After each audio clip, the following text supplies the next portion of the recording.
Welcome back sa aking YouTube channel, April and Candy. Alright. So today, feeling ko yung mga laging nanonood sa atin, lagi na tayong sinasabayan. Wow. So today, ayun Okay. na nga. Ano? So ngayon, papunta kami sa bahay ng friend namin kasi kakalipat lang nila. Kung napanood nyo yung previous mga vlogs namin, sila Cecil and Pastor Rem, sila yung binisita natin, nag-apartment tour tayo. So, kagabi, nagsabi sila na they moved to a different house. So, bibisitahin natin, alamin natin kung paano nila na kuha yung bahay na yun at kung At saka syempre, anong itsura. tama, no? Kasi pang ilang lipat na nila, no? Pero syempre, tignan natin bakit. Interview natin. Tignan rin natin bagong bahay nila. Yes. Kasi, nung nasa Dubai kami ni April, ang pinaka gusto lagi namin pinapanood, ano yung mga typical na bahay. Pero yes. grabe guys, tignan nyo muna. No? Siyempre, yung mga nagre-request din lagi dyan. No? Parang itutur din namin kayo sa mga bahay-bahay dito, sa neighboring houses dito. No? So, tignan nyo. Yan yung mga typical na neighborhood namin dito sa area, sa Saanich, Victoria, British Columbia. So, di ba maraming nagsasabi sa mga ibang vlog na hala, yung bahay magkakalayo. So, syempre, sa ibang provinces like siguro Manitoba or Alberta, ganun yung mga case. Pero dito, magkakadikit. And for me, hindi siya nakakalungkot kasi pag ganyang naglalakad-lakad kami, James, sobrang nakakatuwa. Ang sarap. Nakaka-inspire makakita ng mga magagandang bahay, parang ikaw mismo. Pinapangarap mo na someday, makabili ka ng ganyang bahay. Ayan. Someday makakabili tayo. So, tingnan nyo yung neighborhood natin. No? Tahimik. So, ang tahimik lang dyan. So, yun nga. At saka medyo foggy, no? Sarap ng feeling. Yeah. Sarap maglakad. So, sige, going back to our topic, ano muna yung topic natin ngayon? So, unang pinaka-topic natin kasi syempre, alam mo na yung maraming papunta dito ngayong January. Para sa January intake, lalo na dito na mag-aaral sa University of Victoria, British Columbia. Marami nagtatanong kung ano ba yung mga winish natin na dinala natin Ang dami. at winish natin na hindi natin dinala. Right? Ang dami. Pero Also, syempre, bago yun, i-discuss natin yun. Pag dating natin kay Cecil. Pero, i-discuss muna natin yung isang tanong nung isang viewer natin na nag-comment. Nag-post siya Ano yung na pinost niya? Tanong niya ulit sa atin. yung pinost niya is ang tagal na natin dito and naglalakad pa rin tayo, hindi pa rin tayo bumibili ng car natin. So, to me, it is parang nakaka-flatter yung ganong type ng comment. Kasi dito sa British Columbia, lalo na sa Victoria, I think din it also applies din sa Vancouver kasi napaka-convenient ng maaano mo siya, ma-appreciate mo yung time dahil laging on time yung mga bus or mga trains, lalo na sa Vancouver. And to me, sa ngayon, hindi pa natin kailangan ng sasakyan. At least for me, sa case namin ni Jim at saka ako. Kasi nga, una sa lahat, ayaw namin ng liability as much as possible. Kung tutuusin, ngayon, ang liability lang namin is yung monthly expenses namin sa rent, Sa bahay. Tama. pagkain, at saka isang credit card. So, Wala marami. man kaming, tama yun, no? Sinabi mo. Wala man kami binabayaran yan na phone. So, Phone bill, yeah. phone bill. So, wala kaming binabayaran na monthly. Actually, parang ano lang tayo, go sakto. Oo. So, Ano yung go sakto? Yung sa Globe yata yun. Globe, baka naman. So, oo nga, no? So, parang like $10 lang. Hindi pa yung monthly, $10 Canadian, 10 Canadian dollars. 15, 10 or 15. Minsan hindi pa namin naubos yun. So, minsan hindi naman siya monthly. Every other 3 months, every 3 months. Sa work, kahit saan naman, merong internet, nakakapag-usap naman kami through messenger call. So, as much as possible, tinatry talaga namin na tipirin yung aming mga... Ayaw kasi talaga namin ayaw namin maglabas ng pera para sa mga bagay na hindi importante. Kasi, meron kaming long-term goal na magkabahay soon. So, kung kahit na mumunting $5 yan or $10, laging laging i-keep and i-cherish. So diba? yun, going back, no, nung isa pa siguro sa dahilan kung bakit hindi pa kami kumukuha ng car is dito kasi, kung titingnan nyo, no, halos ganyan lahat yung dadaanin nyo. Yung mga shortcut, or kahit nasa mga although parang main roads, meron silang bike-friendly na lane, di ba? At saka ang sarap maglakad. May mga kakilala ako, 20 to 30 minutes away yung bahay nila sa work nila. Naglalakad mga yan kasi sobrang sarap maglakad. Ang malamig-lamig, sakto yung weather. Ang daming puno. Yes. Hindi stressful. Wala yung parang mabilis ang mga sasakyan. So, siguro yun yung isa sa mga factors. May nabasa ko kanina, babe, sa Pinoy Canada Student Pathway Facebook page. Isa siyang car dealer sa isang malaking car dealer sa Canada. And naglagay siya ng isang balita doon na lahat daw ng bangko is magre-restrict. Actually, particularly BMO. Yan ay Bank of Montreal. Laking bangko niyan. Pangarap ko dating magtrabaho dyan. Bakit? So ano nangyari?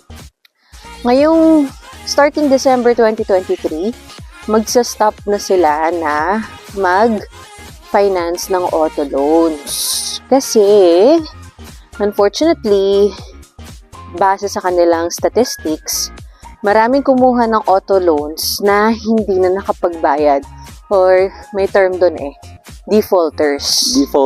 Oo. Pero, ayun, and so, actually, di ba majority daw ng mga nade-default ngayon, yun yung mga international students. Unfortunately, tas marami pang comments doon na sinasabi na, ayan, inuuna kasi yabang, o kaya masyadong ambisyoso. Well, we don't judge them for us, Kasi yung iba, kailangan talaga sa trabaho.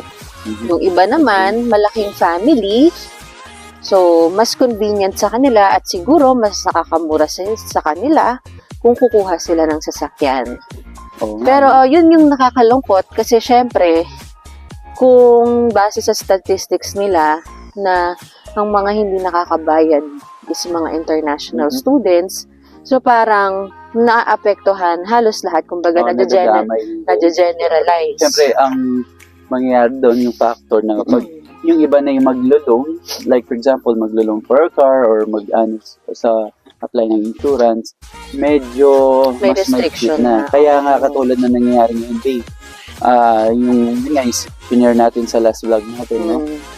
Yung na-share natin sa last vlog namin, yung IRCC naghigpit na kasi ang daming mga international student and hindi lang to about sa ating mga Pinoy, no? Kahit sa mga ibang lahi, no? Nangyayari, pinapakita lang natin na showman yung pera, which is really kailangan talaga natin yung hindi lang showman, kailangan natin gamitin yung pera. Nangyayari, pagdating nila dito, nagko-comment na sila doon sa mga group natin or nagtatanong na, nag-share na tulong, nag-taas na talaga, nagsisigna ng help kasi paubos na yung pera nila, wala na silang pang pay ng tuition fee for next year, tapos next term, and then pati yung rent nila. Kaya I guess siguro talagang importante yung matinding planning. Kasi to me, madaling mag-plan na pupunta ako ng Canada, mag-aaral ako doon, magtatrabaho ako doon, pero syempre, kailangan din nating isipin yung planning.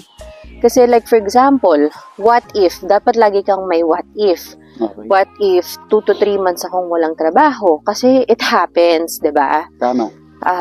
What if yung may emergency, di ba? Hindi lang dito. Tama, sa Pilipinas. What if pupunta ka dito at the same time meron ka palang binabayarang loan sa Philippines or meron ka pang sinusuportang family? What if yung sinabi rin, may ma-hospital pero kailangan mo silang tulungan. So, yung planning, financially at saka emotionally, kailangan buo. Diba? Kasi without it, talagang you'll be broken into pieces. Pero, gusto ko lang din i-share kami. Plan natin, no, makakuha rin kami. Kasi by siguro next month or sa first week ng Feb, lalabas na nga si Baby Zach. Ang plan namin, by siguro a year from now, kukuha na rin kami ng sasakyan. Pero, ang plan talaga lang namin na in second hand. Second hand, so, yeah. I think it's around 3,500 Canadian dollars. Or mas mababa pa. Or mas mababa pa. Oo, kasi So, dahil nga new drivers kami dito, hindi naman kailangan na magarbo agad yung sasakyan. At least lang na meron kaming pangsakay dun sa At saka bata. yun lang yung swak sa budget na. Yeah, at saka syempre, isipin mo yung kung gaano kamahal yung sasakyan mo, ganun din kamahal yung insurance mo. Diba? Tama. Syempre, isipin mo rin yung parking, yung gasolina. So, kaya maliit na sasakyan kasi 3 pa lang naman kami.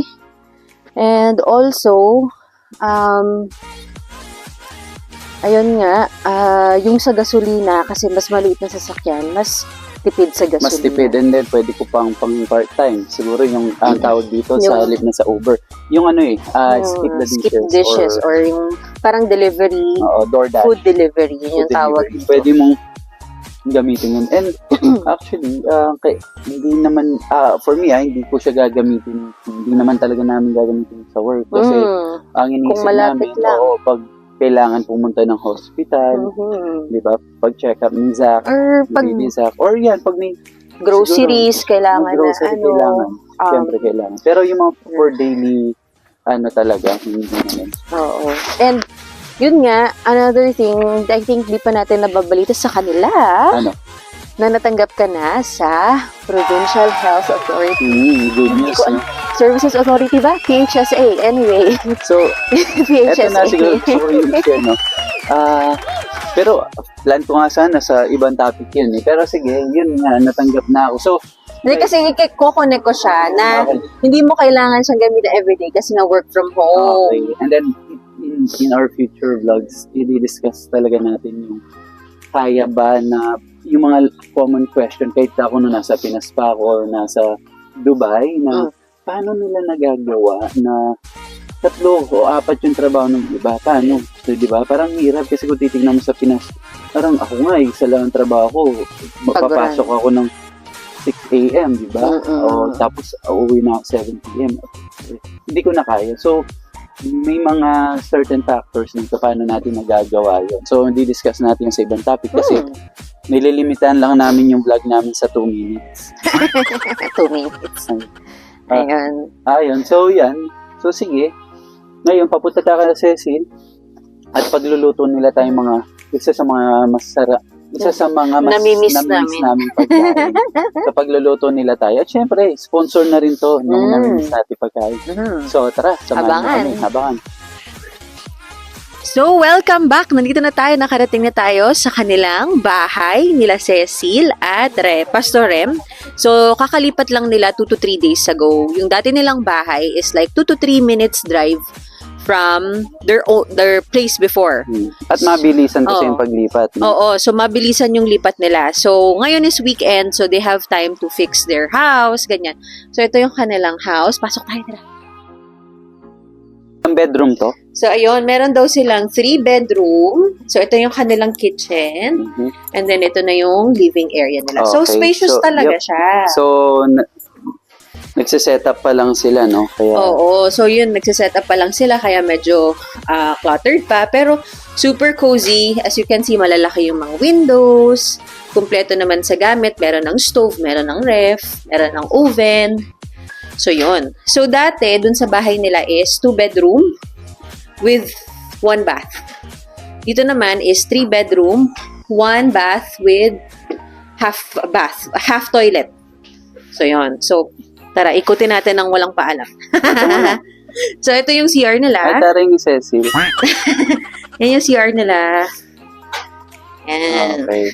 And then, meron silang ensuite laundry. Ensuite. Ito yung room nila, Cecil. Yan. Yan si Pastor Rem. Okay. And then, ito yung room naman na isa, pinaparent nila. So, magkano yung ganitong So, room? typically, 1,300 yung ganitong room dito. 1,300 Meron Canadian. ng sariling closet. Meron kang malaking bintana dyan. So, yan. Very nice. So, sa kanila, sagot na nila yung bagong bed. Yan. Tapos, ito naman yung kanilang main, ano tawag dito, babe? May tawag dito eh. Master's bedroom. Master's bedroom. So, yan. Pinasok na natin. Kasi ito yung half toilet. So, walang bath, toilet lang. Ayan. So, may sarili silang closet. Pwede siguro palagyan ng shower to. Ay, depende siguro sa may-ari. Ayun. Okay. Yep. So ngayon. Yan. At ayun na nga. So, mabalik tayo sa ating topic, which is ano yung mga namimiss natin, yung mga dapat dinala natin or mga dapat hindi natin dinala. Namimiss natin ng sana yung nasa mga Pinas. namimiss natin kainin. Okay. Yun. Ano ba yung mga sana dinala mo, lalo-lalo na sa food? Kasi, diba, foodie ka, marami kang gustong kainin. Hindi, ayan. So yun na nga, mamaya, i-discuss natin. Marami pa tayo i-discuss kasama si Rem and Cecil na kung ano yung mga bagay, marami pang bagay na mga na-miss natin na sana dinala natin dito sa Pinas, no? Pero bago yan, syempre, kailangan na natin lutuin. Itong pinaka-na-miss ko. From college days pa to, pati mga kaibigan ko, talagang ito yung pinaka-favorite namin. Kahit na nasa computer shop kami, minsan pag gutom na gutom ka, nagko-computer shop. O kaya, umuulan, malamig. Ito ang pinaka-favorite kong kainin with egg. Ito, with egg. Naalala ko tuloy yung mga kapatid ko kasi usually, pag mga madaling araw na, tapos nagkukwentuhan pa kami sa sala, bigla yung kapatid ko sasabihin niya, ate, parang gusto ko nito. Yung gano'n. Sarap. So, So, introduce na natin, no? Ang pinaka-favorite namin ay Lucky Me Pancit Canton. Bakit? Wow. Yung address naman. Ayan, Lucky Me Pancit Canton. Ayun. So, napakaganda, no? Ayan, so, thank you kay Lucky Me. Sponsoran kami. Actually, yan, pinadala nila sa atin na gift. Naka-box pa, no? So, from the Philippines pa. So, ayun nga, ang Lucky Me Pancit Canton ay isa sa mga comfort food ng mga Pilipino Ayun. kung saan man sa mundo. Ayun. So, again, Lucky Me, thank you so much. 2 weeks na ako Nagkikrave. 2 weeks na ako nagkikrave and gusto ko talaga yung pancit canton at saka yung noodles na may sabaw. Yeah. So, ayun. Thank you. Ayan. Ngayon, bubuksan na natin yung Lucky Me. Again, Lucky Me, sobrang salamat sa pag-i-sponsor nyo ng Lucky Me Pancit Canton. Lucky Me Canada, thank you so much. Ayan, para sa mga aanim namin na subscriber, yan, kain tayo ngayon, no? So, ano bang pinaka-favorite mong flavor? Ito, masarap na flavor to yung sinan nila sa atin. Canadian flavor. Canadian flavor? Ketchup? Hindi, titingnan natin. Ako, ikaw, anong pinaka-favorite mo? Ako, pinaka-favorite ko yung chili mansi. Okay. Pero syempre, nung bata pa ako kasi di ako masyadong mahilig sa maang. Oo. So, yung original flavor talagang nagpatibok ng puso ko. Ako, kino-combine ko yung calamansi with chili. Tama ka doon, no? Tapos nilalagyan ko pa ng itlog. Yan. Ano ba ang favorite mo? Yung boiled eggs or yung sunny side up? Boiled egg. Mas gusto ko yung boiled egg. Yung hindi masyadong, yung medyo malasado. Yep. Kaso dahil buntis ako, hindi masyadong okay yung malasado. So, yeah. So, ito, bubuksan na natin, no? Ayan. At lulutuin natin. So, mamaya magdi-discuss tayo habang kumakain ng masarap na Lucky Me Pancit Canton. Bakit ako pinapaulit-ulit mo? Inulit mo naman. So, yan. So, salamat, Lucky Me. Ayan. Okay, thank you so much, Lucky Me. Uy! Ang daming flavors. Tingnan natin. Ayan. Tingnan mo, pakita mo yung mga flavors. Wait lang. Papakita natin yung mga flavors. Ayan. So, saan nga ba mabibili ang Lucky Me Pancit Canton? Meron siya sa Loblaws. Tama ba yung pagkaka-pronounce ko? TNT, Save on Foods, Walmart, Young's, Independent, London Drugs, halos lahat ng store dito sa Canada. And hashtag, syempre, huwag kalimutan ang hashtag Pancit Canton Unwrapped. So, sa mga nanonood dyan, kung kayo ay bumili ng Pancit Canton from any of these stores, i-hashtag mo na yan. Yep, Pancit Canton Unwrapped. Wow, yes. Also, don't forget to like and subscribe Lucky Me Canada. Lucky Me Canada and At sa Twitter, luckyme-noodles.ca. Wow, pakita mo yung mga Oh my flavors. gosh, babe, gusto ko ito. Lahat. Isalang na natin yan. So, Okay. yes. Isalang na natin yan at magkwentuhan with... April in Canada. So ito, no, marami tayong mga technique na ituturo ko sa inyo kung paano magluto ng laking pansit canton. Okay. Una sa lahat, kailangan mong buksan. Ganito ang pagbukas niyan. Ayan, guguntingin mo. Yan nga eh, oh. So, ito pinaka-favorite ko. Teka lang, sumama pala. Hindi talaga kailangan kasama yung mga yan. Uy! Ang galing! Nasaan yung kutsara? Kumukulo! Hindi. Ganyan talaga yan. Oo, para malasa. Ari. Agis mo. Ari. May... Sinaw. Ayan, ganyan talaga yan, yung technique. Sinasama yan. Pag may yelo kasi may yelo sa Canada. Ayan. So, yan yung favorite natin. Ang pagkain ng laki ng pansit canton. Pwedeng yung iba, no, nung bata ako, mas gusto ko dinudurog. Pero ngayon, talagang wag muna natin durugin. At saka pinakamasarap, hinahalo-halo mo yung mga flavors. Ay, ganun. Ayan. So, pakuluin mo na siya ng mga 5 to 7 minutes. O, syempre, ayaw natin yung masyadong, ang tawag dun? Anong tawag dun? Meron tawag dun eh. Masyadong malabsa. Yun, sagi. Sagi. Ayun. Okay na yan. Yung isa sa sauce natin. So, mga 5 to 7 minutes. And we'll wait mamaya. Paghalu-haluin natin ang ating mga flavors. And we'll be back. At ayun na nga, welcome back. So naluto na natin ang ating pansit canton at kasama natin si Pastor Rem and si Cecil. At today, ma-enjoy natin ang ating pinakapaboritong Lucky Me Pansit Canton.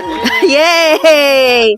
So ayun na nga, syempre no, kakaiba talaga pag galing sa Pilipinas yung lasa ng pansit canton. So ayan, mas pinasarap pa natin dahil syempre meron tayong itlog at nilagyan natin ng konting gulay. Samahan mo pa ng napakasarap na tinapay and juice. So, yun na nga. So, mabalik tayo sa ating topic. So, yung topic natin is about, ano ba yung mga dapat dinala nyo, yung mga namimiss nyo, na galing Philippines, na sana dinala nyo dito sa Canada.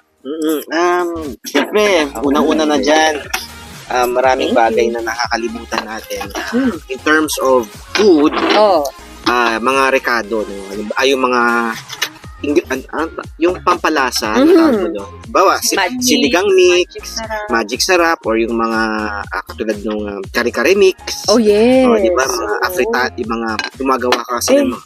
Lalo na yung mga, some of the international students, hindi marunong magluto. Yes. So, mas importante yung mga sinigang mix, yung mga menudo mix. Menudo mix, so yan, importante yan. Tapos, naalala ko din, dahil galing kami sa Middle East, iba yung outlet ng gadgets natin. So, kailangan may ganito sila gadgets. Anong tawag dyan? Parang adapter. Adapter, no? Pero ganito, kasi ganito ang saksakan sa Canada. Similar to the Philippines. Ganito rin sa Philippines. True. Pero kung galing ka sa Middle East, ito kasi yung butas eh. Tatlo, no? Oo, tatlo. So, tama. Ano pa ba yung mga favorite na... Tapos kami, napansin nyo, dito sa Canada, hindi nagpa-plancha ng damit ang mga Canadians. They wear whatever comes out of the washing machine. Eh tayo, mahilig tayo mag-plancha, di ba? Yeah. So, nagsisisi si Cecil kasi nakalimutan niyan dalhin yung portable plancha niya. So, naghanap pa kami ng plancha dito. In terms sa voltage, di ba? 110 ba dito? 220 yung Hindi ko voltage. napapansin, ano nga ba? 110. Alam eh. Tingnan natin kung ilan yung voltage. 110, oh, kasi 240 sa Philippines. So, dito, O tama, 110 kasi sa US. Oo, yun. So, yun. Sarap ng pansit-canton. Oo, syempre, ano yan, halo-halong flavor ng yung iba-ibang flavor, no? Chicken mansi, regular, tsaka yung... Ang konti naman ang nilagay mo sa akin. Ayan. Plato mo. Kung hindi nyo natatanong, dati akong staff ng Mondnisin Corporation. Talaga? Yung gumagawa ng Lucky Me Meals. It's my first job nung graduate ako sa college. Ang una kong trabaho sa Mondnisin Corporation. Gaano Kaya, katagal kang nag-work sa although very, very briefly lang kasi lumipat na ako sa government. Pero, of course, may mga memories din ako sa... Nabisita ko yung plant sa Santa Rosa, Laguna. Of course, tapos na-compare ko din yung lasa ng pansit ng Lucky Me sa iba-ibang brands. So, hindi na natin papakitin yung mga ibang brands. Pero walang tatalo sa Walang tatalo sa Lucky Me in terms of taste. Exactly. So yeah, siguro last na, sa mga papunta pa lang dito, ano yung mga pwede nilang dalhin, mga do's and don'ts? Isang importante, syempre, dahil maghahanap ka ng trabaho, dapat meron kang dalang pang job interview. Dapat huwag mong kalimutan yung, kung lalaki ka, yung slacks mo, yung white, yung black pants, mo, yung, kasi inisip natin malamig na country yung Canada, so puro pang ginawang dala mo syempre marami namang pang ginaw dito, so dapat ang dalin mo yung for your job interview. Tama. At saka yung iba, nagdadala sila ng mga marami na lutong ulam. Usually, wag daw. Yun yung nabasa ko kasi para nahaharang sa airport. So, kung may mga lutong ulam na alam natin, medyo wag na natin dalhin. And, naalala ko lang, isa sa mga kailangan dalhin is lip balm. Diba? Oh yes, lip Sobrang balm. magdadry yung lips mo dito. Tsaka yung lotion. Lalo na kung may favorite lotion ka or shampoo. Kasi yung iba kasi Pinoy, kahit ako, may gusto akong shampoo sa Pinas na yun yung gusto kong ginagamit. Like, for example, Sunsilk. Na wala pa dito. Hindi ko pa makita dito. Baka meron. Pero hindi ko pa makita sa mga supermarket dito. So, yung mga favorite shampoo nyo, Facial wash. Facial wash, importante. Yung iba, di ba? Yung iba, gustong-gusto. Kojic soap, Safeguard, yan. Siyempre, may transition stage tayo Hindi basta-basta, eto, Canadian soap. Saka siyempre, expensive kasi dito. Yes, So, dapat, yung first few months mo, dapat prepared ka muna nung mga gamit na hindi mo bibilin agad. Kasi siyempre, naghahanap ka pa lang ng work Tama. So, comment on below kung ano yung mga feeling nyo na para yung mga papunta dito na kailangan nilang dalhin, di ba? Yeah. Comment on below. Tapos dito, especially kung sa Victoria ka pupunta, we enjoy 4 seasons at mahaba ang summer. Iniwan ni Cecil yung mga maninipis ng damit kasi ang mindset din namin, malamig dito, so puro makakapal. May summer nga pala dito. So, may 3 months din na good sunshine, di ba? So, dapat meron ka rin pang summer. Tama. Ayun. So, sa mga papunta po dito, kita-kits tayo.